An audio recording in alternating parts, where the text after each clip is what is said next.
Hello friends, welcome back. നമ്മൾ ഗാനിബൽ എന്ന സീരീസിന്റെ ഫസ്റ്റ് പാർട്ടിന്റെ അവസാന ഭാഗത്ത് കണ്ടിട്ടുണ്ടായിരുന്നത് ഈ മുടിയനെ പോലീസുകാരൊക്കെ ചേർന്നിട്ട് അറസ്റ്റ് ചെയ്തിട്ട് കൊണ്ടുപോകുന്നതല്ലേ. അങ്ങനെ 4ാമത്തെ എപ്പിസോഡായി. അതിന്റെ ആദ്യ ഭാഗത്ത് തന്നെ കാണിക്കുന്നത് ഈ പോലീസുകാരനുണ്ടായിരുന്നില്ല, കാണാതായിരുന്ന ഡാനി, അവനെ ഈ മുടിയനാണ് കൊന്നതെന്ന് ഡെയ്ഗോയോട് അവൻ പറഞ്ഞിട്ടുണ്ടായിരുന്നല്ലോ. അവൻ എവിടെയാണ് ഈ ഡാനിയുടെ മൃതദേഹം ഒളിപ്പിച്ചേക്കുന്നതെന്ന് പോലീസുകാർക്ക് കാണിച്ചു കൊടുക്കുന്നുണ്ട്. അങ്ങനെ ഈ പോലീസുകാരൊക്കെ ചേർന്നിട്ട് മുടിയനെയും കൊണ്ട് ആ ഒരു സ്ഥലത്തേക്ക് വന്നിട്ട് മൃതദേഹമൊക്കെ പരിശോധിക്കുമായിരുന്നു. മൃതദേഹം എന്ന് പറയാൻ മാത്രം ഒന്നും തന്നെ ഉണ്ടായിരുന്നില്ല.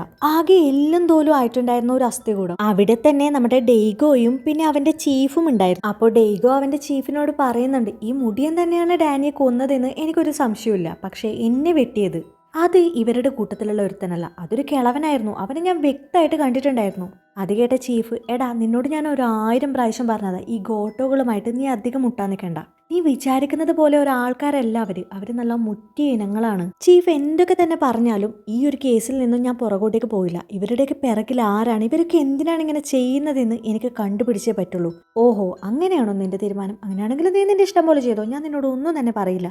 ആ ഒരു സമയത്ത് തന്നെ നമ്മുടെ മൈക്കിൾ ഉണ്ടല്ലോ, അവനും അവന്റെ ഫ്രണ്ട്സും അങ്ങോട്ടേക്ക് വരുന്നുണ്ട്. അപ്പോൾ മൈക്കിൾ വരുന്നത് കണ്ടിട്ട് ഇവനെങ്ങാനും ഇനി മുടിയനെ ഉപദ്രവിച്ചാലോ എന്ന് കരുതി നമ്മുടെ ഡെയ്ഗോ മൈക്കിളിനെ തടയാൻ വേണ്ടിയിട്ട് ശ്രമിക്കുന്നുണ്ട്. എന്നാലും മൈക്കിള് നേരെ ചെന്നിട്ടുണ്ടായിരുന്നത് ഈ ഒരു ഡെഡ് ബോഡി ഉണ്ടല്ലോ ഡാനിയുടെ, അതിനടുത്തേക്കായിരുന്നു. അങ്ങനെ ഇവന്മാരെല്ലാം ആ ഒരു ബോഡിക്ക് ചുറ്റി ഇരുന്നിട്ട് പ്രാർത്ഥിക്കാൻ തുടങ്ങി. ഇത് കണ്ട ഡെയ്ഗോയ്ക്ക് ഇവന്മാരിത് എന്തൊരു പ്രശ്നമാണ് ഈ കാണിക്കുന്നതെന്നുള്ളൊരു ഭാവം. അങ്ങനെ ആ സീൻ കഴിഞ്ഞിട്ട് പിന്നെ കാണിക്കുന്നത് നമ്മുടെ ഡെയ്ഗോ ഈ ഡാനിയുടെ മകളുണ്ടല്ലോ സെമീറ, അവളെ വിളിച്ചിട്ട് അവളുടെ അച്ഛൻ മരിച്ചു എന്നുള്ള കാര്യം പറയുന്നതാണ്. അവളാണെങ്കിൽ ഇത് അറിഞ്ഞിട്ട് അവിടെ കിടന്ന് പൊട്ടി കരയുന്നുണ്ട്. അങ്ങനെ ആ ഒരു സംഭവത്തിന് ശേഷം അധിക പ്രശ്നങ്ങളൊന്നും കൂകിലുണ്ടായിട്ടുണ്ടായിരുന്നില്ല. നമ്മുടെ അന്നയ്ക്കാണെങ്കിൽ ഇപ്പൊ നല്ല മാറ്റമുണ്ട്. അവള് അത്യാവശ്യം ചിരിക്കുകയും അച്ഛനോടും അമ്മയോടൊക്കെ നന്നായിട്ട് പെരുമാറുകയൊക്കെ ചെയ്യുന്നുണ്ട്. അതൊക്കെ കൊണ്ട് തന്നെ ഡെയ്ഗോയ്ക്കും അവന്റെ ഭാര്യയ്ക്കും നല്ല സന്തോഷം ഉണ്ടായിരുന്നു. അങ്ങനെ ഇരിക്കുമ്പോൾ ഒരു ദിവസം രാത്രിയാണ് നമ്മളെ ഡെയ്ഗോയ്ക്ക് ഒരു കാര്യം ഓർമ്മ വരുന്നത്.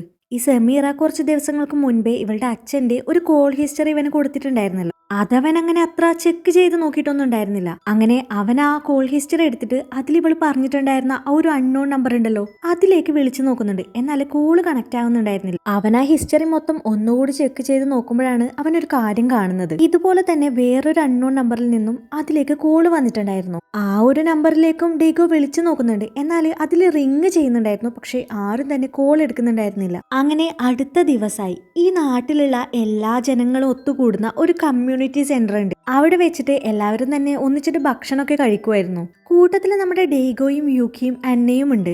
അപ്പോ ആ നാട്ടിലുള്ള ഒരു ചെറുപ്പക്കാരനുണ്ട്, അവന്റെ പേര് റോക്കി എന്നാണ്. അവനോട് നമ്മുടെ യൂക്കി പറയുന്നത്, നിങ്ങളാണ് അന്ന് ഡെയ്ഗോയെ രക്ഷിച്ചത്. അന്ന് ആ തലയിൽ വെട്ടിക്കെട്ടിയ ദിവസം ആ ഒരു കാര്യം ഞങ്ങളുടെ കുടുംബം ഒരിക്കലും മറക്കില്ല. എന്നും ഞങ്ങൾ നിങ്ങളോട് കടപ്പെട്ടിട്ടുണ്ടാകും. താങ്ക്സ് ഒന്നും പറയുന്നും വേണ്ട, അത് ഞങ്ങളുടെ കടമയാണല്ലോ. അന്ന് ശരിക്കും ഞങ്ങളുടെ ഡെയ്ഗോ മരിച്ചു പോയിന്ന് തന്നെ കരുതിയത്. അത്രയ്ക്കും ചോര അദ്ദേഹത്തിന്റെ ദേഹത്തോട് ഒലിക്കുന്നുണ്ടായിരുന്നു. അത് കേട്ടിട്ട് യൂക്കി, ശരിയാണ്, നിങ്ങൾ അന്ന് കണ്ടിട്ടില്ലായിരുന്നെങ്കിൽ എനിക്ക് എന്റെ ഡെയ്ഗോയെ ഇപ്പൊ ഇതുപോലെ കാണാൻ സാധിക്കില്ലായിരുന്നു. അങ്ങനെ അവരവിടെ ഇരുന്ന് ഇങ്ങനെ സംസാരിച്ചുകൊണ്ടിരിക്കുമ്പോഴാണ് അങ്ങോട്ടേക്ക് ആ നാട്ടിൽ തന്നെയുള്ള വേറൊരാൾ വരുന്നത്. പുള്ളിക്കാരന്റെ പേര് സാബു ചേട്ടൻ എന്നാണ്. അയാള് വന്നിട്ട് യൂക്കിനോടും ഡെയ്ഗോയോടും പറയും, ഈ റോക്കി ഉണ്ടല്ലോ കാണുന്നത് പോലെ നല്ല മിടുക്കം പയ്യനാണ്, നിങ്ങൾ എപ്പോഴും അവനോട് നന്നായിട്ട് തന്നെ പെരുമാറണോന്നൊക്കെ. അത് കേട്ടിട്ട് ഡെയ്ഗോ, ഞങ്ങൾ അങ്ങനെ തന്നെ ഉണ്ടാവും, അല്ലെങ്കിൽ തന്നെ ഈ നാട്ടിലുള്ള ജനങ്ങളോട് ഞങ്ങൾക്ക് അങ്ങനെ ദേഷ്യപ്പെടാൻ സാധിക്കും. അത് കേട്ട സാബു ചേട്ടൻ, ശരിയാണ്, കൂകിലുള്ള ജനങ്ങൾ എല്ലാവരും തന്നെ നല്ലവരാണ്, മാത്രമല്ല റോക്കിയെ പോലെ മിടുക്കന്മാരായിട്ടുള്ള പയ്യന്മാരെയും ആവശ്യമാണ്. ഇവിടെയുള്ള ബാക്കി എല്ലാവർക്കും തന്നെ വയസ്സാവാൻ തുടങ്ങിയെന്നേ. അത് കേട്ട ഡെയ്ഗോ അപ്പൊ സാബു ചേട്ടനോട് പറഞ്ഞു, പക്ഷേ ഗോട്ടോ കുടുംബത്തിലുള്ള എല്ലാവരും ചെറുപ്പക്കാരാണല്ലോ. അത് കേൾക്കുമ്പോൾ തന്നെ അവിടെ ഉണ്ടായിരുന്ന എല്ലാവരുടെ മുഖവും മാറാൻ തുടങ്ങും. അപ്പോ അതിലൊരുത്തൻ വിളിച്ച് പറയുന്നുണ്ട്, ഈ ഒരു നല്ല ദിവസം അവന്മാരുടെ പേര് നിങ്ങൾക്ക് പറയാതിരുന്നൂടെന്ന്. അപ്പോ സാബു ചേട്ടൻ അവനെ തടഞ്ഞിട്ട് പറയും, വേണ്ട, നിങ്ങൾ പറഞ്ഞോളൂ, നിങ്ങൾക്ക് പറയാനുള്ളതൊക്കെ നിങ്ങൾ പറഞ്ഞോളൂ. അപ്പോ ഡെയ്ഗോ, ഞാൻ എന്തെങ്കിലും തെറ്റി ചോദിച്ചിട്ടുണ്ടെങ്കിൽ നിങ്ങൾ മാപ്പാക്കണം. ഈ മരിച്ചു പോയിട്ടുണ്ടായിരുന്ന ഡാനി ഉണ്ടല്ലോ, ആ ഒരു പോലീസുകാരൻ, അവനും ഈ ഗോട്ടോ കുടുംബത്തിലുള്ള ആൾക്കാരും തമ്മിൽ എന്തായിരുന്നു പ്രശ്നം എന്ന് നിങ്ങൾക്ക് അറിയാവോ? അത് കേട്ട സാബു ചേട്ടൻ വിഷമത്തോട് പറയുന്നുണ്ട്, അറിയാം, ഞങ്ങൾക്ക് എല്ലാ കാര്യങ്ങളും അറിയാം. ഒരു കണക്കിന് പറഞ്ഞാൽ ഈ ഡാനി മരിക്കാൻ ഞങ്ങളും കൂടി ഉത്തരവാദികളാണ്. ഈ കൂഗ ഗ്രാമത്തിലുള്ള എല്ലാവരും തന്നെ ജീവിച്ചു പോകുന്നത് ഗോട്ടോസിന്റെ അധീനതയിലുള്ള മരങ്ങൾ വിറ്റിട്ടാണ്. ഞങ്ങൾക്ക് ജീവിക്കാൻ വേണ്ടിയിട്ട് അവരുടെ സ്ഥലത്തിലുള്ള ആ ഒരു മരങ്ങൾ വേണമായിരുന്നു. അതുകൊണ്ട് തന്നെ ഞങ്ങൾ ആരും ഗോട്ടോസിനെ വെറുപ്പിക്കാൻ വേണ്ടിയിട്ട് പോയിട്ടുണ്ടായിരുന്നില്ല. അതുകൊണ്ട് ഞങ്ങൾ വേറൊരു മാർഗം നോക്കി. പക്ഷേ അത് ഡാനിയുടെ കൊലപാതകത്തിന് കാരണമാകുമെന്ന് ഞങ്ങൾ ഒരിക്കലും വിചാരിച്ചിട്ടുണ്ടായിരുന്നില്ല. അപ്പോൾ ഡേഗോ, ഓക്കെ, നിങ്ങളുടെ അവസ്ഥ എനിക്ക് മനസ്സിലായി, ഞാൻ നിങ്ങളെ വിഷമിപ്പിച്ചെങ്കിൽ സോറി എന്ന് പറഞ്ഞിട്ട് അവരോടെല്ലാം അപ്പോൾ തന്നെ മാപ്പ് ചോദിക്കുന്നുണ്ട്. അതേസമയം നമ്മുടെ അന്നയുണ്ടല്ലോ, അവളൊരു തൂവാല എടുത്തുകൊണ്ട് വന്നിട്ട് ഈ കരഞ്ഞോണ്ടിരിക്കുന്ന സാബു ചേട്ടന്റെ കണ്ണൊക്കെ തുടച്ചു കൊടുക്കുന്നുണ്ട്. അങ്ങനെ നമ്മുടെ സാബു ചേട്ടൻ അവിടെ ഇരിക്കുന്ന എല്ലാവരോടും പറയും, ഈ പോലീസുകാരനും ഇവന്റെ ഫാമിലിയും ഇന്ന് തൊട്ട് കൂഗിലെ അംഗങ്ങളാണെന്ന് ഞാൻ ഒഫീഷ്യലായിട്ട് അനൗൺസ് ചെയ്യുന്നെന്ന്. അത് കേട്ടിട്ട് എല്ലാവരും തന്നെ കൈയടിച്ച് പാസ്സാക്കുന്നുണ്ട്. അങ്ങനെ അത് കഴിഞ്ഞിട്ട് നമ്മുടെ ഡേഗോയും യൂക്കിയും ഒക്കെ വീട്ടിലേക്ക് എത്തി. അവരങ്ങനെ ഭയങ്കര സ്നേഹത്തോടെ അവരുടേതായ ഒരു സ്വകാര്യ നിമിഷത്തിൽ ഇരിക്കുമായിരുന്നു. അപ്പോഴാണ് ഡേഗോ ഈ കാര്യങ്ങളെല്ലാം തന്നെ ആരോ ഒരാൾ ജനലിലൂടെ ഒളിഞ്ഞു നോക്കുന്നതായിട്ട് കാണുന്നത്. ഡേഗോ അപ്പൊ തന്നെ പുറത്തേക്ക് ഇറങ്ങിയിട്ട് ഇതാരാന്നറിയാൻ വേണ്ടിയിട്ട് നോക്കുന്നുണ്ട്. അപ്പോ ഈ ഗോട്ടോകളുടെ കൂട്ടത്തിലുണ്ടായിരുന്ന ഒരു പൊക്കം കുറഞ്ഞ ഒരുത്തനുണ്ടായിരുന്നല്ലോ, അവനായിരുന്നു അത്. പക്ഷേ ഡേഗോ ഓടി പുറത്തേക്ക് എത്തുമ്പോഴേക്കും അവൻ ഓടി രക്ഷപ്പെട്ടിട്ടുണ്ടായിരുന്നു. പക്ഷെ അപ്പോഴായിരുന്നു ഡേഗോ വേറൊരു കാര്യം ശ്രദ്ധിക്കുന്നത്. അവന്റെ വീടിന്റെ പുറകിലായിട്ട് ആരോ കൊലയാളി എന്ന് വലുതായിട്ട് എഴുതി വെച്ചേക്കുന്നു. കൃത്യസമയത്ത് തന്നെ നമ്മുടെ സാബു ചേട്ടനും അങ്ങോട്ടേക്ക് എത്തുന്നുണ്ട്. എന്റെ ദൈവം, ഇതാരും ഇങ്ങനെയൊക്കെ എഴുതി വെച്ചേക്കുന്നത്, ഇവിടുന്ന് ആരും ഇങ്ങനൊന്നും ചെയ്യില്ല എന്ന് സാബു ചേട്ടൻ പറയുമ്പോ ഡേഗോ പറയുന്നുണ്ട്, ഇതാരാ ചെയ്തെന്നുള്ളത് ഞാൻ കണ്ടിട്ടുണ്ടായിരുന്നു, ആ ഗോട്ടോകളുടെ കൂട്ടത്തിലുള്ള ഒരുത്തനാണ്, അവനിപ്പോ ഇവിടെ വന്നിട്ട് ഓടിപ്പോയതായിരുന്നു. അപ്പോ യൂക്കി വന്നിട്ട് അവനോട് പറയുന്നുണ്ട്, ഇതാരാ ചെയ്തേന്നൊക്കെ നമുക്ക് പിന്നെ കണ്ടുപിടിക്കാം, ആദ്യം ഇതൊന്ന് വൃത്തിയാക്കുന്നു. അങ്ങനെ അവള് ബക്കറ്റും വെള്ളമൊക്കെ എടുത്ത് വന്നിട്ട് അത് കഴുകാനിരിക്കുമ്പോൾ നമ്മുടെ സാബു ചേട്ടനും ഞാനും സഹായിക്കാന്ന് പറഞ്ഞിട്ട് അവളോടൊപ്പം കൂടുന്നുണ്ട്. അതേസമയം തന്നെ ഡേഗോ ഈ പണി ഒപ്പിച്ചവനെ പിടിക്കണല്ലോ, അവനെ പിടിക്കാനായിട്ട് ഗോട്ടോകളുടെ അടുത്തേക്ക് പോകുന്നുണ്ട്. അവിടെ ചെന്ന് നോക്കുമ്പോഴേക്കും ഇവന്റെ വീട്ടിൽ ഒളിഞ്ഞു നോക്കിയിട്ടുണ്ടായിരുന്ന ആ ഒരുത്തനുണ്ടല്ലോ, അവന്റെ മുഖത്തൊക്കെ ആരോ അടിച്ച് പാദം വരുത്തിയേക്കുന്നുണ്ട്. അപ്പോഴേക്കും തന്നെ മൈക്കിൾ അങ്ങോട്ട് വന്നിട്ട് ഡേഗോയോട് പറയുന്നുണ്ട്, ഇവൻ അവിടെ കണ്ടതൊക്കെ ഇവിടെ വിളമ്പുമായിരുന്നു, ഇവന് കൊടുക്കേണ്ടതൊക്കെ ഞാൻ കൊടുത്തിട്ടുണ്ട്, നിങ്ങൾ ഇവൻ ചെയ്ത കാര്യമൊക്കെ ഒന്നും മറന്നേക്കെന്ന്. അത് കേട്ട ഡേഗോ, മറക്കണായിരിക്കും അല്ലേ, ഇവൻ ചെയ്ത കാര്യങ്ങളെല്ലാം ഞാൻ മറക്കണം? എന്റെ വീട്ടിൽ വന്നിട്ട് ഒളിഞ്ഞു നോക്കിയതും പോരാ, ഞാൻ കൊലയാളിയാണെന്ന് ചുമരില് വല്ല വെണ്ടക്ക അക്ഷരത്തിൽ എഴുതി വെച്ചേക്കുന്നു. അത് കേട്ടിട്ട് ആ പൊക്കം കുറഞ്ഞവൻ, അയ്യോ, എഴുതി വെച്ചത് ഞാനും കണ്ടിട്ടുണ്ടായിരുന്നു, പക്ഷേ അത് ചെയ്തത് ഞാനല്ല. അപ്പോൾ മൈക്കിൾ ഡേഗോയോട് പറയുന്നുണ്ട്, നീയേ ഈ നാട്ടുകാരെ വല്ലാണ്ട് അങ്ങ് വിശ്വസിക്കണ്ട, അവന്മാരെ ഞങ്ങളെക്കാൾ പഠിച്ച കള്ളന്മാരാണ്. അതേ സമയത്ത് തന്നെ ഈ ഗോട്ടോകളുടെ ഫാക്ടറിയിൽ ജോലി ചെയ്യുന്ന ആ നാട്ടിലെ തന്നെ കുറച്ച് ജനങ്ങളുണ്ട്, ഈ ഗോട്ടോസിന്റെ കൂട്ടത്തിൽ ഇല്ലാത്തവര്, അവരങ്ങോട്ടേക്ക് വരുന്നുണ്ട്. ഡേഗോയെ കണ്ടപ്പോ തന്നെ, ഓ, സാർ ഇവിടെ ഉണ്ടായിരുന്നോ എന്ന് പറഞ്ഞിട്ട് അവര് മരങ്ങൾ ഇറക്കാൻ വേണ്ടിട്ട് പുറത്തേക്ക് പോകുന്നുണ്ട്.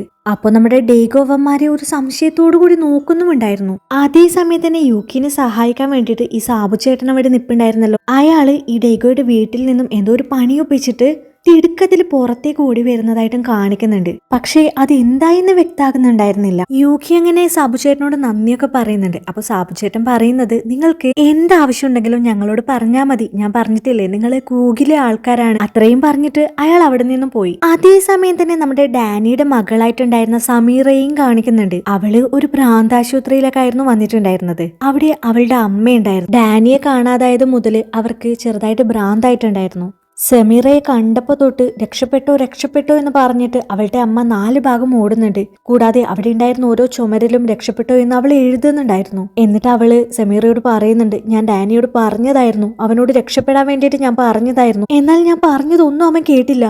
അത് കേട്ട സമീറ അമ്മയെ ആശ്വസിപ്പിക്കാൻ ശ്രമിക്കുന്നുണ്ടായിരുന്നു. അപ്പോ നമ്മുടെ ഡേഗോയുടെ വീട്ടിലായിട്ട് ഡോറിനടുത്ത് ആരോ രക്ഷപ്പെട്ടോ എന്ന് എഴുതിയിട്ടുണ്ടായിരുന്നല്ലോ, അത് ഈ ഡാനിയുടെ വൈഫായിരിക്കും എന്ന് നമുക്ക് ഊഹിക്കാം. അതേസമയം തന്നെ സീനിൽ യൂക്കിയെയും കാണിക്കുന്നുണ്ട്. അവള് ആ വീട്ടിൽ നിന്നിട്ട് എന്തൊക്കെയൊക്കെയോ ജോലികൾ ചെയ്യുമായിരുന്നു. എന്നാൽ ഇതെല്ലാം തന്നെ കൂഗിലുള്ള ഓരോ ആൾക്കാരും പുറത്ത് നിന്ന് നോക്കുന്നുണ്ടായിരുന്നു. എല്ലാവരും അവളെ വാച്ച് ചെയ്യുന്നുണ്ടായിരുന്നു. തൊട്ടടുത്ത വീട്ടിലുള്ള ഒരു മുത്തശ്ശി അവളോട് രക്ഷപ്പെട്ടോ എന്ന് പറയുന്നുണ്ട്. എന്നാൽ ഇവരൊന്നും പുറത്തു നിന്ന് വാച്ച് ചെയ്യുന്നത് നമ്മുടെ യൂക്കി കാണുന്നുണ്ടായിരുന്നില്ല. അതേസമയം തന്നെ ഈ വീടിന് കുറച്ച് അകലെയായിട്ട് ഒരു വണ്ടിയിൽ ഈ സാബുചേട്ടൻ ഇരിപ്പുണ്ടായിരുന്നു. അയാളൊരു ബൈനോക്കുലർ എടുത്തിട്ട് ഈ യൂക്കി എന്തൊക്കെയാ ചെയ്യുന്നതെന്നുള്ളതും നോക്കുന്നുണ്ട്. കൂടാതെ അയാളുടെ ചെവിയിലായിട്ട് നമുക്കൊരു ഹെഡ്സെറ്റ് കാണാം. അതിലൂടെ ഈ യൂക്കി അന്നയോട് പറയുന്ന കാര്യങ്ങളെല്ലാം അദ്ദേഹം കേൾക്കുന്നുണ്ടായിരുന്നു. അതായത് നേരത്തെ ഈ സാബുചേട്ടൻ ആ വീട്ടിൽ നിന്നും ഇറങ്ങി വരുന്നത് കാണിച്ചിട്ടുണ്ടായിരുന്നില്ലേ, അങ്ങനെ ആ വീട്ടിലെവിടെയോ ആയിട്ട് എന്തോ ഒരു മൈക്രോഫോണോ മറ്റോ സെറ്റ് ചെയ്ത് വെച്ചിട്ടുണ്ട്.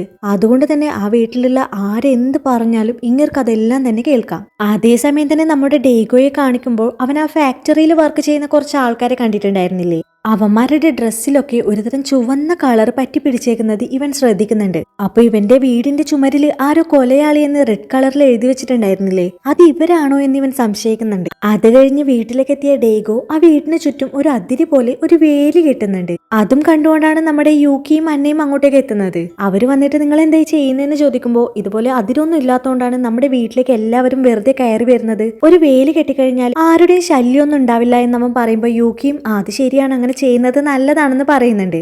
എന്നാൽ ആ ഒരു സമയത്ത് തന്നെ നമ്മുടെ സാബു ചേട്ടൻ അങ്ങോട്ടേക്ക് എത്തുന്നുണ്ട്. അങ്ങേര് വന്നിട്ട് ഇതെന്താ പുതിയൊരു സംഭവം, ഇത് കൊള്ളാലോ എന്ന് പറയും. അപ്പോൾ ഡേഗോ ഒരു അതിര് കേട്ടാന്ന് കരുതി ഇല്ലെങ്കിൽ ഇനിയും ഇതുപോലെ എന്തെങ്കിലുമൊക്കെ സംഭവിച്ചാലോ എന്ന് എനിക്ക് പേടിയുണ്ടെന്ന് പറയുമ്പോൾ സാബു ചേട്ടൻ, നിങ്ങൾ ഈ ചെയ്യുന്നത് ശരിയല്ല. ഇങ്ങനെ ഒരു വേലി കെട്ടുന്നതിനർത്ഥം നിങ്ങൾക്ക് ഈ ഗ്രാമത്തിലുള്ള ഞങ്ങളെ ഒന്നും വിശ്വാസമില്ല എന്നല്ലേ. അപ്പോൾ ഡേഗോ പറയുന്നുണ്ട് അങ്ങനെയൊന്നല്ല, മറ്റുള്ള വീടുകളിലും ഇതുപോലെ വേലിയുണ്ടല്ലോ എന്ന്. അപ്പൊ സാബു ചേട്ടൻ പറയും അത് മുന്നേ ഉള്ളതാണ്, നിങ്ങൾ ഇവിടെ പുതിയതായിട്ട് വന്നവരല്ലേ. അപ്പൊ നിങ്ങൾ ഈ ഗ്രാമത്തിലുള്ള എല്ലാവരെയും വിശ്വസിക്കണം. ഇങ്ങനെ ഒരു വേലി പുതുതായിട്ട് പണിയുന്നത് കണ്ടാല് ഇവിടുത്തെ ജനങ്ങൾ നിങ്ങളെ കുറിച്ചിട്ട് മോശം മാത്രമേ വിചാരിക്കുള്ളൂ.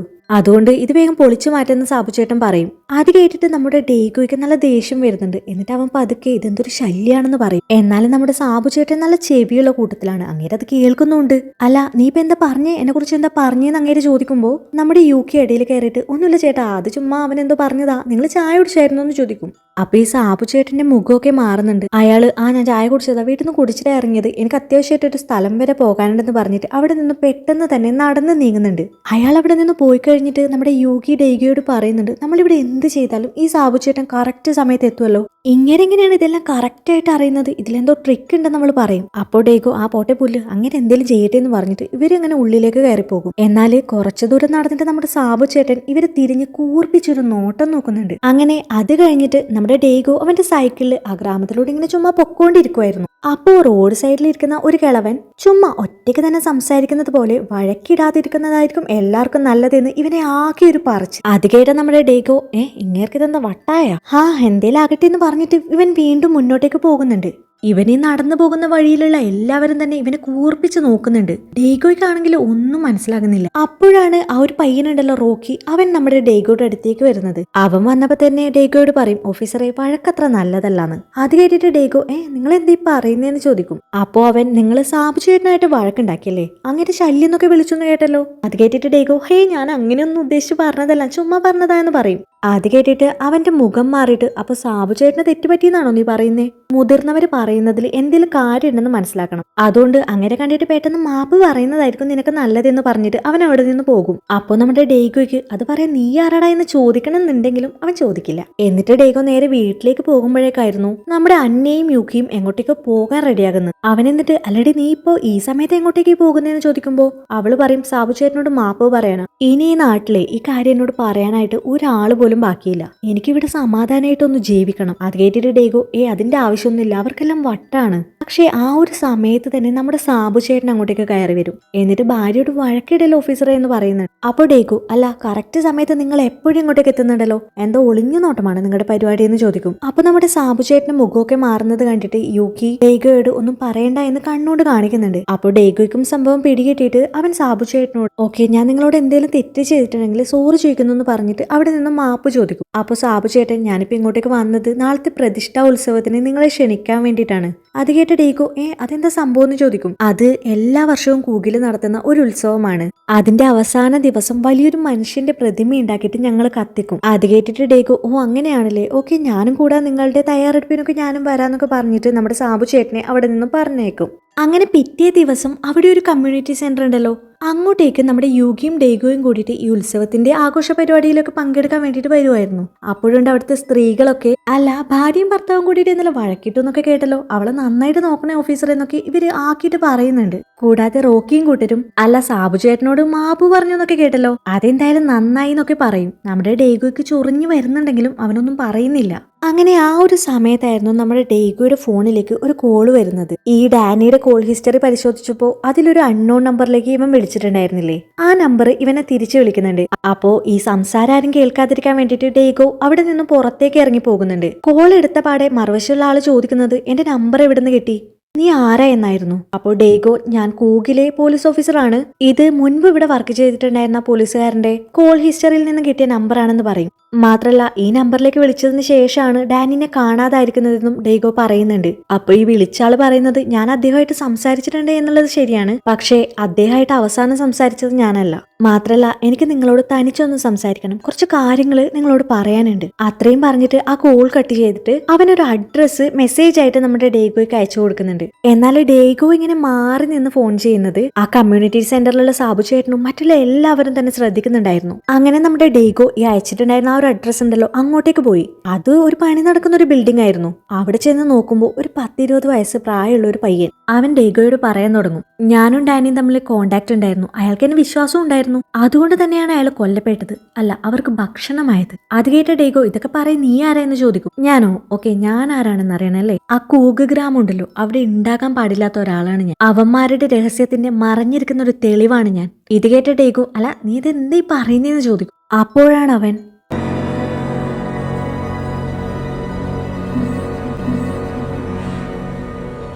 അവന് പാതി മുഖം മാത്രമേ ഉണ്ടായിരുന്നുള്ളൂ. അത് കണ്ടാൽ നമ്മുടെ ഡേഗോ ഞെട്ടുന്നുണ്ട്. ഇതെന്താ പറ്റിയെന്ന് ചോദിക്കുമ്പോൾ അവൻ പറയുന്നത്, എന്റെ ഈ പാതി മുഖം ഉണ്ടല്ലോ അത് കൂകിലുള്ള ഒരുത്തൻ ജീവനോട് തിന്നിട്ടുണ്ട്. ഡേഗോ ഒരു ഞെട്ടലോടെ അവനെ തന്നെ നോക്കി നിൽക്കുന്നിടത്ത് വെച്ചിട്ട് 4ാമത്തെ എപ്പിസോഡ് അവസാനിക്കുകയാണ്. 5ാമത്തെ എപ്പിസോഡിന്റെ ആദ്യ ഭാഗത്ത് ഈ പാതി മുഖമുള്ള ആ ഒരു പയ്യനുണ്ടല്ലോ അവൻ കഥ പറയാൻ തുടങ്ങുവാണ്. ഏകദേശം 18 വർഷങ്ങൾക്ക് മുൻപ് ആ ഒരു ദിവസം ഞാൻ ഒരിക്കലും മറക്കില്ല. കണ്ണു തുറന്നു നോക്കുമ്പോൾ ഞാൻ കാണുന്നത് എനിക്ക് ചുറ്റും കൂടി നിൽക്കുന്ന കൂകിലെ എല്ലാവരും തന്നെ എന്തൊക്കെയോ മന്ത്രങ്ങൾ ചൊല്ലുന്നതാണ്. കൂടാതെ ആ ഒരു മനുഷ്യൻ, അയാളുടെ രൂപം, അയാൾ എന്നെ രുചിക്കുന്ന ആ ഒരു നിമിഷം. പിന്നെ ബോധം വന്ന് കണ്ണു തുറന്നു നോക്കുമ്പോൾ ഞാൻ എന്റെ അമ്മയുടെ കയ്യിലായിരുന്നു. അമ്മ എന്നെ അവിടെ നിന്നും എടുത്തിട്ട് ഓടി. പിന്നെ അവരുടെ കണ്ണിലൊന്നും പെടാതെ ഇവിടെ വന്ന് ഞങ്ങൾ ഒളിച്ചു താമസിക്കുകയായിരുന്നു. എന്നാൽ വലുതായപ്പോൾ മനസ്സിലായി എനിക്കൊരു ജനന സർട്ടിഫിക്കറ്റ് പോലും ഇല്ലെന്ന്. കൂടാതെ ഞാൻ അതിനെക്കുറിച്ച് അന്വേഷിച്ചപ്പോൾ മനസ്സിലാക്കാൻ സാധിച്ചത് കൂകിൽ ജനിച്ചു വീഴുന്ന ചില കുട്ടികൾക്ക് അവർ മനഃപൂർവ്വം ജനന സർട്ടിഫിക്കറ്റ് കൊടുക്കാറില്ല. ഡേഗോ അപ്പോൾ അവനോട് ചോദിക്കുന്നുണ്ട്, അപ്പോഴാ കുട്ടികളെ എല്ലാം അവര് നരഭോജനം ചെയ്യാനാണോ ഉപയോഗിക്കുന്നത്? അപ്പോഴവൻ പറയുന്നുണ്ട്, എന്റെ അമ്മ കൂകിനെ കുറിച്ച് അധികം പറയാതെയാണ് മരിച്ചു പോയിട്ടുണ്ടായിരുന്നത്. എന്നാൽ എനിക്ക് ആ ഗ്രാമത്തെ കുറിച്ചിട്ട് കൂടുതൽ അറിയണമായിരുന്നു. എന്തിനാണ് അവരെന്നോട് ഇങ്ങനെ ചെയ്തത്? എന്തിനാണ് ആ മനുഷ്യൻ എന്നെ ഈ അവസ്ഥയിലാക്കിയത്? അപ്പോൾ ഡേഗോ അവനോട് ചോദിക്കുന്നുണ്ട്, അതിനു വേണ്ടിയിട്ടാണോ നീ ഡാനിയെ കോണ്ടാക്ട് ചെയ്തിട്ടുണ്ടായിരുന്നതെന്ന്. എന്നാൽ ആ ക്വസ്റ്റ്യനുള്ള ആൻസർ കൊടുക്കാതെ ആ പയ്യൻ അവിടെ നിന്ന് പോകാൻ നിൽക്കുമ്പോൾ ഡേഗോ അവനെ തടയാൻ ശ്രമിക്കുന്നുണ്ടായിരുന്നു. പക്ഷേ അപ്പോഴവൻ ഡേഗോയോട് പറയുന്നത്, ഉത്സവം വരാറായില്ലേ, ആ ദിവസം എന്നെ പോലെ വേറൊരു ഇര കൂടി ഉണ്ടാവും, പറ്റുമെങ്കിൽ നിങ്ങൾ ആ കുട്ടീനെ രക്ഷിക്കണമെന്നായിരുന്നു. അങ്ങനെ അത്രയും പറഞ്ഞിട്ട് അവൻ ഡേഗോയുടെ അടുത്ത് നിന്നും പോയി. ആ സീൻ കട്ട് ചെയ്തിട്ട് കാണിക്കുന്നത് നമ്മുടെ മൈക്കിളിനെയാണ്. അവനൊരു ഗുഹയിൽ ചെന്നിട്ട് കുറച്ച് മാംസം അവിടെ വെക്കുന്നുണ്ടായിരുന്നു. കൂടാതെ തൊട്ടടുത്തുണ്ടായിരുന്ന ഒരു മണിയെടുത്ത് മുട്ടുന്നുമുണ്ട്. എന്നാൽ അതിനുശേഷം എന്താ ഉണ്ടായതെന്ന് കാണിക്കുന്നില്ല. പിന്നെ കാണിക്കുന്നത് ഈ ഗ്രാമവാസികളുണ്ടല്ലോ, നമ്മുടെ സാബു ചേട്ടനും റോക്കിയൊക്കെ, അവര് ഈ ഉത്സവത്തിന് പെർഫോം ചെയ്യാനുള്ള എന്തോ ഒരു പരിപാടി പ്രാക്ടീസ് ചെയ്യുമായിരുന്നു. അപ്പോഴാണ് നമ്മുടെ ഡേഗോ അങ്ങോട്ടേക്ക് ഓടിക്കൊണ്ട് വരുന്നത്. അവനെ കണ്ടപാടെ തന്നെ നമ്മുടെ സാബുചേട്ടൻ കലിപ്പില്, അല്ല ഓഫീസറെ, പ്രാക്ടീസ് ചെയ്യുന്ന ആദ്യ ദിവസം തന്നെ നിങ്ങൾ ഇത്രക്ക് ലേറ്റ് ആയിട്ടാണോ വരുന്നത് എന്ന് ചോദിക്കുന്നുണ്ട്. അത് കേട്ട ഡേഗോ, അല്ല എന്നോട് ക്ഷമിക്കണം, എനിക്ക് കുറച്ച് ജോലി ഉണ്ടായിരുന്നു, അതുകൊണ്ടാണ് ഞാൻ ലേറ്റ് ആയത്. ജോലിയോ? എന്ത് ജോലി? ഇന്നലെ കാര്യമായിട്ട് ആരോട് ഫോണിൽ സംസാരിക്കുന്നുണ്ടായിരുന്നല്ലോ, ആരായിരുന്നു അത്? പക്ഷെ അതിന് നമ്മുടെ ഡേഗോ ആൻസർ ഒന്നും കൊടുക്കുന്നില്ല. അപ്പൊ സാബുചേട്ടൻ, അതെന്താ ഞങ്ങളോട് പറയാൻ മടിയുള്ള ആരെങ്കിലും ആണോ? അപ്പോഴായിരുന്നു അങ്ങോട്ടേക്ക് വേറൊരാൾ കടന്നു വരുന്നത്. ആ ഗ്രാമത്തില് ഉത്സവം നടക്കാൻ പോവാണല്ലോ, അപ്പോ അതിന്റെ പൂജയിലും മറ്റുമൊക്കെ മേൽനോട്ടം വഹിക്കാൻ വന്നിട്ടുണ്ടായിരുന്ന ഏതൊരു വലിയ പുള്ളിയാണ് അദ്ദേഹം. അയാള് വന്നിട്ട് അവരോടെല്ലാം പറയുന്നുണ്ട്, ഓഫീസറെ വെറുതെ വിട്ടേക്ക്, അയാളൊരു പാവല്ലേന്ന്. കൂടാതെ ഈ വർഷം തൊട്ടിട്ട് മുത്തച്ഛനായിരിക്കില്ല, ഞാനായിരിക്കും എല്ലാറ്റിന്റെയും മേൽനോട്ടം വഹിക്കാൻ പോകുന്നതെന്നും പറയുന്നുണ്ട്. അത് കേട്ടിട്ട് അവിടെ ഉണ്ടായിരുന്ന എല്ലാവരും തന്നെ അയാളെ ആശംസിച്ചിട്ട് കൈയടിക്കുന്നൊക്കെ ഉണ്ട്. അങ്ങനെ അയാൾ നമ്മുടെ ഡേഗോയുടെ അടുത്ത് വന്നിട്ട് പറയുന്നുണ്ട്, എന്റെ പേര് അലക്സ് എന്നാണ്, ഞാൻ ഈ ഉത്സവത്തിന്റെ കാര്യങ്ങളൊക്കെ നോക്കാൻ വേണ്ടിട്ട് വന്നേക്കുവാണ്, നമുക്ക് ആരും കാണാതെ ഒന്ന് സംസാരിക്കണമെന്ന്. അത് കേട്ട ഡേഗോ, ഓക്കെ സംസാരിക്കണല്ലേ, അതിനെന്താ ഇപ്പൊ പ്രശ്നം? അങ്ങനെ അന്ന് രാത്രി നമ്മുടെ ഡേഗോ ഇങ്ങനെ കാണാൻ പോയി. അപ്പോ അലക്സ് പറയുന്നത്, നീ നിന്റെ ഫാമിലിയും ഉടൻ തന്നെ ഈ ഗ്രാമം വിട്ടു പോകണം, നിങ്ങൾ വിചാരിക്കുന്നത് പോലെ ഒരു സ്ഥലമല്ല ഇത്. നീ ഇനി ഇവിടെ തുടർന്നാല് നിനക്കും ഡാനിയുടെ പോലെ ഒരു അവസ്ഥയായിരിക്കും ഉണ്ടായിരിക്കും. നീ ശ്രദ്ധിച്ചിട്ടുണ്ടാവും, ഈ ഗ്രാമവും ഇവിടുത്തെ ആൾക്കാരും എല്ലാം ഒറ്റപ്പെട്ടതാണ്. മാത്രല്ല പുതിയതായിട്ട് ഇവിടെ വരുന്നവരെയും അവരുടെ കൂട്ടത്തിൽ ചേർക്കാൻ അവർ പരമാവധി ശ്രമിക്കും. പിന്നെ നിനക്കറിയാത്തൊരു കാര്യമുണ്ട്, ഉത്സവത്തിന് അവരിവിടെ മനുഷ്യബലി നടത്താറുണ്ടായിരുന്നു. എന്നാൽ അതൊക്കെ കഴിഞ്ഞിട്ട് ഇപ്പൊ 100 കണക്കിന് വർഷങ്ങളായി. പണ്ട് കാലത്ത് ഈ നാട്ടിലെ ജനങ്ങളെല്ലാം തന്നെ പട്ടിണിയിലായിരുന്നു. കാരണം ഇവിടുത്തെ ഭൂമിയൊന്നും കൃഷിക്ക് യോജ്യമല്ലായിരുന്നു. അതുകൊണ്ട് തന്നെ ഭക്ഷണത്തിന്റെ എണ്ണം കുറക്കാൻ വേണ്ടിയിട്ട് ഇവിടുത്തെ കുട്ടികളെ അവര് ദൈവങ്ങൾക്ക് ബലി നൽകാറുണ്ടായിരുന്നു. അത് കേട്ട ഡേഗോ, എന്നിട്ട് ആ കുട്ടികളെല്ലാം അവർ കൊന്നോ എന്ന് ചോദിക്കുന്നുണ്ട്. അപ്പോൾ അലക്സ്, അതെ ആ കുട്ടികളെല്ലാം തന്നെ അവർ കൊന്നിട്ടുണ്ടായിരുന്നു. അപ്പോൾ ഡേഗോ, ജസ്റ്റ് കൊന്നത് മാത്രമേ ഉള്ളൂ, നിനക്ക് എന്താ അറിയണ്ടേന്ന് എനിക്ക് മനസ്സിലായി, ആ കുട്ടികളെ ഇവര് കൊന്നു തിന്നിട്ടുണ്ടോ എന്നല്ലേ. എന്നാൽ അപ്പോഴേക്കും ഈ സാബു ചേട്ടനും വേറൊരുത്തനും കൂടിയിട്ട് ഡേഗോനെ അന്വേഷിച്ചിട്ട് അങ്ങോട്ടേക്ക് എത്തുന്നുണ്ട്. അവരെ കണ്ടപ്പോ തന്നെ ഈ അലക്സ് അവന്റെ കോണ്ടാക്ട് നമ്പർ ഡേഗോക്ക് കൊടുത്തിട്ട്, ഇനി കൂടുതൽ എന്തെങ്കിലും നിനക്ക് അറിയണമെങ്കിൽ ഈ നമ്പറിൽ കോണ്ടാക്ട് ചെയ്താൽ മതി എന്ന് പറയുന്നുണ്ട്. അങ്ങനെ സാബു ചേട്ടൻ വന്നിട്ട് ഡേഗോയോട് ചോദിക്കുന്നുണ്ട്, അല്ല നിങ്ങൾ ഇവിടെ എന്താ പരിപാടി, എന്താ ഈ സംസാരിച്ചുകൊണ്ട് നിൽക്കുന്നേ, ഞങ്ങളും കൂടി ഒന്ന് അറിയട്ടെ. അപ്പോ അലക്സ് ഒന്നുമില്ലടാ, ഞങ്ങളങ്ങനെ സംസാരിച്ചിട്ടൊന്നുമില്ല. ഞാനിവിടെ ബാത്റൂമിൽ പോകാൻ വന്നപ്പോ ഇവനിവിടെ നിൽക്കുന്നത് കണ്ടിട്ട് ജസ്റ്റ് ഒന്ന് ചോദിച്ചെന്നേ ഉള്ളൂ. അപ്പോ സാബു ചേട്ടൻ ഓ അതെയല്ലേ, അല്ല എനിക്ക് ഈ ഓഫീസറെ സംശയമൊന്നുമില്ല, അല്ലെങ്കിൽ ഇവന്റെ എല്ലാ കാര്യങ്ങളും ഈ നാട്ടിലുള്ള എല്ലാവർക്കും തന്നെ അറിയാം. അത് കേട്ടിട്ട് നമ്മുടെ ഡേഗോയ്ക്ക് കുറച്ച് ദേഷ്യമൊക്കെ വരുന്നുണ്ടെങ്കിലും അതവനെ അവിടെ പ്രകടിപ്പിക്കുന്നില്ല. അങ്ങനെ അത് കഴിഞ്ഞിട്ട് പിറ്റേ ദിവസം നമ്മുടെ യൂക്കി ഉണ്ടല്ലോ, അവള് അന്നയും കൂട്ടിയിട്ട് സ്കൂളിൽ നിന്ന് വരുവായിരുന്നു. അവള് വീട്ടിലേക്ക് എത്തുമ്പോഴേക്കും നമ്മുടെ ഡേഗോ ആ വീട് മൊത്തം തന്നെ അടിച്ചു പേർക്ക് തപ്പുന്നുണ്ടായിരുന്നു. അത് കണ്ടിട്ട് അവൾ എടാ നിനക്ക് പ്രാന്തായോ, നീ എന്തായി നോക്കുന്നതെന്ന് ചോദിക്കുന്നുണ്ട്. അപ്പോ അവൻ പറയുന്നുണ്ട് ഇവന്മാർ ഇവിടെ എവിടെയോ ഒരു മൈക്രോഫോൺ വെച്ചിട്ടുണ്ട്, അല്ലാതെ നമ്മളിവിടെ പറയുന്നതെല്ലാം അവർക്ക് കറക്റ്റ് ആയിട്ട് കേട്ടില്ലല്ലോ. ആ ഒരു സമയത്ത് തന്നെ നമ്മുടെ ഡേഗോയുടെ ഫോണിലേക്കായിട്ട് ഒരു മെസ്സേജ് വരുന്നുണ്ട്. അതിലെ ഈ പാതിമുക്കുള്ള ആ ഒരു പയ്യനുണ്ടല്ലോ, അവൻ ഒരു അഡ്രസ്സ് അയച്ചു കൊടുത്തിട്ട് നമ്മുടെ ഡേഗോയോട് അങ്ങോട്ടേക്ക് എത്താൻ പറയുന്നുണ്ട്. കൂടാതെ ഡാനി മരിച്ചതിനെ കുറിച്ചിട്ട് അവൻ അറിയേണ്ട ചില രഹസ്യങ്ങളുണ്ടെന്നും അത് അറിയണമെങ്കിൽ ആ ഒരു ലൊക്കേഷനിലേക്ക് പെട്ടെന്ന് തന്നെ വരാനും പറയും. അങ്ങനെ അന്ന് രാത്രി നമ്മുടെ ഡേഗോ അവൻ അയച്ചിട്ടുണ്ടായിരുന്ന ആ ഒരു ലൊക്കേഷനിലേക്ക് പോകുന്നുണ്ട്. അതൊരു ഹോട്ടലായിരുന്നു. അവനവിടെ എത്തി നോക്കുമ്പോഴേക്കും അവിടെ ഈ പാതിമുഖമുള്ള ആ ഒരു പയ്യനുണ്ടായിരുന്നില്ല, പകരം വേറൊരാൾ അവിടെ ഉണ്ടായിരുന്നു. അയാള് നമ്മുടെ ഡേഗോയോട് പറയുന്നുണ്ട് ഡാനിയെ സഹായിച്ചിട്ടുണ്ടായിരുന്നത് ഞാനാണ്, മാത്രല്ല പാതിമുഖമുള്ള ഒരാളെ നീ കണ്ടിട്ടുണ്ടായിരുന്നില്ലേ, അവൻ വിളിച്ചിട്ട് നിന്നെ വിശ്വസിക്കാൻ കൊള്ളാന്ന് പറഞ്ഞുകൊണ്ടാണ് ഞാൻ നിന്നെ ഇങ്ങോട്ടേക്ക് ഇപ്പോ വിളിപ്പിച്ചിട്ടുള്ളത്. ക്രോണിക്കിൾസ് എന്ന പേരിൽ എനിക്കൊരു വെബ്സൈറ്റ് ഉണ്ട്. അതിൽ ഞാൻ ഈ ദുർമന്ത്രവാദവും അതിനോടനുബന്ധിച്ചിട്ടുള്ള വിഷയങ്ങളുമായിട്ട് ചർച്ച ചെയ്യാറുണ്ട്. എന്നാൽ ഇപ്പോ എന്റെ വിഷയം നരഭോജനമാണ്. നീ കണ്ടിട്ടുണ്ടായിരുന്ന ആ ഒരു പാതിമുഖമുള്ള പയ്യനുണ്ടല്ലോ, അവൻ ഗൂഗിളിലെ രഹസ്യങ്ങളെ കുറിച്ചിട്ട് ഒരു ലേഖനം പോസ്റ്റ് ചെയ്തിട്ടുണ്ടായിരുന്നു. അങ്ങനെയാണ് ഞാൻ അവനെയും അവൻ വഴി ഡാനിയെയും പരിചയപ്പെടുന്നത്. അവൻ പറഞ്ഞതൊന്നും ഞാൻ ആദ്യം വിശ്വസിച്ചിട്ടുണ്ടായിരുന്നില്ല. എന്നാൽ തെളിവായിട്ട് അവനവന്റെ മുഖം കാണിച്ചപ്പോൾ എനിക്ക് എല്ലാം വിശ്വാസമായി. പക്ഷേ ഇതൊക്കെ തെളിയിക്കാൻ വേണ്ടിയിട്ട് നമ്മുടെ കയ്യിൽ കൂടുതൽ പ്രൂഫ് വേണം. ആ ഒരു തെളിവുകൾക്ക് വേണ്ടിയാണ് ഞാൻ ഇപ്പോൾ അലയുന്നത്. അത് കേട്ട ഡേഗോ എന്ത് പ്രൂഫാണ് എന്ന് ചോദിക്കുന്നുണ്ട്. അപ്പോൾ അയാൾ പറയുന്നത് കുട്ടികൾ, അവരാണ് ആ പ്രൂഫ്. ഉത്സവത്തിന് ബലി കൊടുക്കാൻ വേണ്ടിയിട്ട് ജനന സർട്ടിഫിക്കറ്റ് ഇല്ലാത്ത കുട്ടികളെ അവര് കൂകിൽ എവിടെയോ ഒളിപ്പിച്ചു വെച്ചിട്ടുണ്ട്. അവരെ കണ്ടുപിടിക്കാൻ കഴിഞ്ഞാൽ എല്ലാറ്റിനുമുള്ള തെളിവാകും. ഡാനി കൂഗില് ജോലി ചെയ്തിട്ടുണ്ടായിരുന്ന ആ ഒരു 2.5 വർഷക്കാലവും അതിനു മുൻപും കൂഗില് ജനിച്ചു വീഴുന്ന കുഞ്ഞുങ്ങളിൽ ഒരെണ്ണം ചാപിള്ളയായിരിക്കും. ശരിക്കും ആ കുട്ടി ചാപിള്ളയായിരിക്കില്ല, പകരം അവന്മാര് ആ കുഞ്ഞ് ജനിച്ചു വീഴുന്ന അപ്പോ തന്നെ അവിടെ നിന്ന് മാറ്റും. അങ്ങനെ അവര് മാറ്റുന്ന ഓരോ കുഞ്ഞുങ്ങളെയും ഓരോ വർഷവും ഉത്സവത്തിന് അവര് ബലിയായിട്ട് കൊടുക്കും. ഈ വർഷവും ഉത്സവത്തിന് ബലി കൊടുക്കാൻ വിധിച്ചിട്ടുള്ള ഒരു കുട്ടിയുണ്ട്. അതിനെ കൂഗിൽ എവിടെയോ അവർ ഒളിപ്പിച്ചു വെച്ചിട്ടുണ്ട്. അവനെ കണ്ടുപിടിക്കാൻ കഴിഞ്ഞാൽ നമുക്ക് എല്ലാറ്റിനുമുള്ള തെളിവുണ്ടാകും. അതേസമയം തന്നെ നമ്മുടെ അന്നയെയും കാണിക്കുന്നുണ്ട്. അവൾ ആ കമ്മ്യൂണിറ്റി സെന്ററിൽ ഇരുന്നിട്ട് ഫുഡ് കഴിക്കുമായിരുന്നു.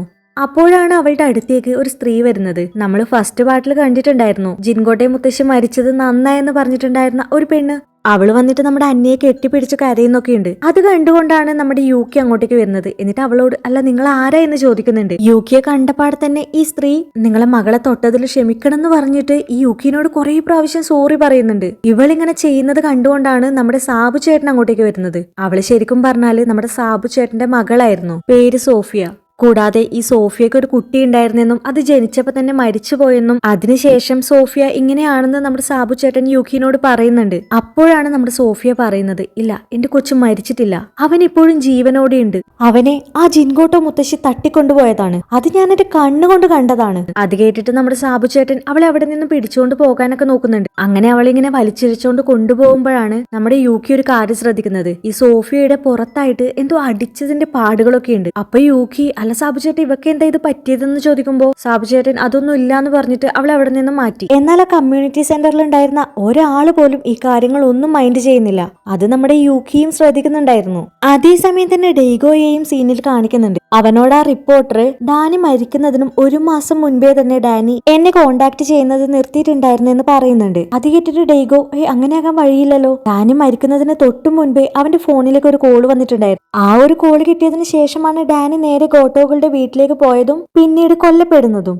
അപ്പോ ആ അവസാനം വിളിച്ചത് നിങ്ങളുമല്ല, ആ പാതി മുഖമുള്ളവനുമല്ല. അങ്ങനെയാണെങ്കിൽ ഡാനിയെ അവസാനം വിളിച്ചിട്ടുണ്ടായിരുന്നത് ആരായിരിക്കും? അത് കേട്ടിട്ട് ഈ റിപ്പോർട്ടർ അതെനിക്കറിയില്ല, ചിലപ്പോ കൂഗില് അവനെ സഹായിക്കുന്ന ഒരാളുണ്ടായിരിക്കണം. അവൻ പറഞ്ഞിട്ട് നമ്മുടെ ഡാനി ആ കുട്ടികളെ എവിടെയാണ് അവർ ഒളിപ്പിച്ചു വെച്ചേക്കുന്നതെന്ന് കണ്ടെത്തി കാണും. അതുകൊണ്ടായിരിക്കണം ഡാനി കൊല്ലപ്പെട്ടിട്ടുണ്ടാവുക എന്ന് പറയും. അങ്ങനെ നമ്മുടെ ഡേഗോ അവിടെ നിന്ന് നേരെ ഈ കമ്മ്യൂണിറ്റി സെന്ററിലേക്ക് തന്നെ പോകുന്നുണ്ട്. അവിടെ എത്തുമ്പോഴേക്കും ഈ റോക്കിയും വേറൊരുത്തനും കൂടിയിട്ട് ഡേഗോയോട് ചൂടാവുന്നുണ്ട്. അല്ലടാ, ഈ സമയത്ത് ഇപ്പൊ നീ എങ്ങോട്ടേക്കാ പോയത്? ഇതിനുള്ള ഉത്തരം നീ മര്യാദക്ക് ഞങ്ങളോട് പറയണമെന്ന് പറഞ്ഞിട്ട് അവന്മാരെ ദേഷ്യപ്പെട്ടിട്ട് അവിടെ നിന്ന് ഇറങ്ങിപ്പോയി. അപ്പൊ നമ്മുടെ ഡേഗോ യൂക്കിനോട് ചോദിക്കുന്നുണ്ട് അല്ല എന്താ സംഭവിച്ചതെന്ന്. അപ്പൊ യോഗി പറയും നമ്മുടെ സാബു ചേട്ടനുണ്ടല്ലോ അങ്ങേരുടെ മകളെ ഇവിടെ ഇട്ട് തല്ലി ചതച്ചു. അങ്ങനെ യൂക്കിയും ഡേഗോയും കൂടിയിട്ട് വീട്ടിലേക്ക് എത്തുന്നുണ്ട്. ആ കമ്മ്യൂണിറ്റി സെന്ററിൽ വെച്ചിട്ട് സംഭവിച്ച കാര്യങ്ങളെല്ലാം യൂക്കി ഡേഗോയോട് പറയുന്നുണ്ട്. കൂടാതെ അവളുടെ കുട്ടീനെ ആ ഒരു ജിൻഗോട്ടോ മുത്തശ്ശി തട്ടിക്കൊണ്ടുപോയതാണെന്ന് അവൾ പറഞ്ഞിട്ടുണ്ടായിരുന്നല്ലോ. ആ ഒരു കാര്യവും അവനോട് പറയുന്നുണ്ട്. അങ്ങനെ ആ ഒരു സീൻ അവിടെ വെച്ച് കട്ട് ചെയ്തിട്ട് പിന്നെ കാണിക്കുന്നത് നമ്മൾ നേരത്തെ കണ്ടിട്ടുണ്ടായിരുന്നില്ലേ, ഈ മൈക്കിള് ഒരു ഗുഹയിലേക്ക് പോയിട്ട് കുറച്ച് മാംസം അവിടെ വെക്കുന്നത്.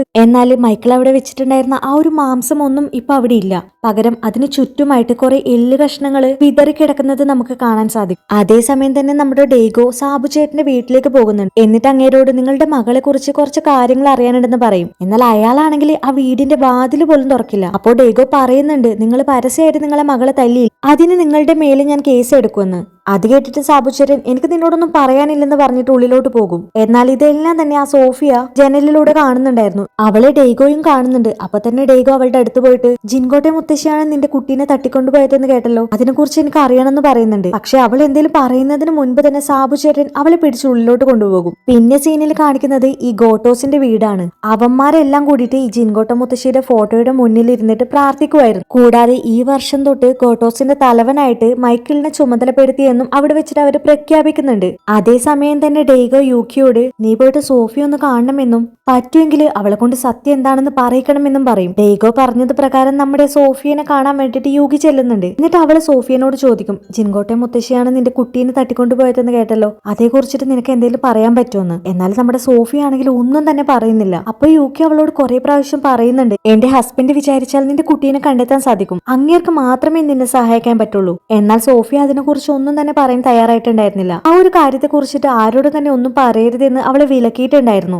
എന്നാൽ ഡേഗോയ്ക്ക് എങ്ങനെയെങ്കിലും സത്യം കണ്ടുപിടിക്കണമെന്നുണ്ടായിരുന്നു. അതുകൊണ്ട് തന്നെ അവൻ ആ അലക്സിനെ കാണാൻ വേണ്ടിയിട്ട് വീണ്ടും പോയി. അപ്പോൾ അലക്സ് പറയുന്നത് ഈ ഗോട്ടോസ് നരഭോജനം നടത്തുന്ന കാര്യം ഈ നാട്ടുകാർക്ക് എല്ലാം തന്നെ അറിയാം, അതുകൊണ്ടാണ് ഈ നാട്ടുകാരെ അവരെ അകറ്റി നിർത്തുന്നത്. പണ്ട് ഈ സ്ഥലങ്ങളെല്ലാം തന്നെ ഗോട്ടോസിന്റെ കയ്യിലായിരുന്നു. എന്നാൽ ഇവിടെ യുദ്ധം വന്ന സമയത്ത് നാട്ടുകാർക്ക് ഒളിച്ചിരിക്കാൻ വേണ്ടിയിട്ട് കുറച്ച് സ്ഥലം അവര് ഗോട്ടോസിന്റെ കയ്യിൽ നിന്നും വാങ്ങി. പക്ഷേ കുറച്ചു നാളുകൾക്ക് ശേഷം ഈ ഗോട്ടോസും നാട്ടുകാരും തമ്മിൽ പ്രശ്നങ്ങൾ ഉണ്ടാകാൻ തുടങ്ങി. നാട്ടുകാരിൽ ചില അമ്മമാര് ഈ ജിൻഗോട്ടോ മുത്തശ്ശി അവരുടെ കുഞ്ഞുങ്ങളെ തട്ടിക്കൊണ്ടുപോകുന്നെന്ന് ഒരു ആരോപണം ഉന്നയിച്ചിട്ടുണ്ടായിരുന്നു. അപ്പോൾ ഡേഗോ ചോദിക്കുന്നുണ്ട്, അല്ല ഈ ജിൻഗോട്ടോ മുത്തശ്ശിക്ക് ഇതെങ്ങനെ ഒറ്റയ്ക്ക് സാധിക്കുന്നതെന്ന്. കാരണം ഈ ജിൻഗോട്ടോ മുത്തശ്ശിയായിരുന്നു കൂഗ് ഗ്രാമത്തിലെ ഏക വയറ്റാട്ടി. ഇവിടെയുള്ള എല്ലാ സ്ത്രീകളുടെയും പ്രസവം അവരൊറ്റയ്ക്കായിരുന്നു നോക്കിയിട്ടുണ്ടായിരുന്നത്.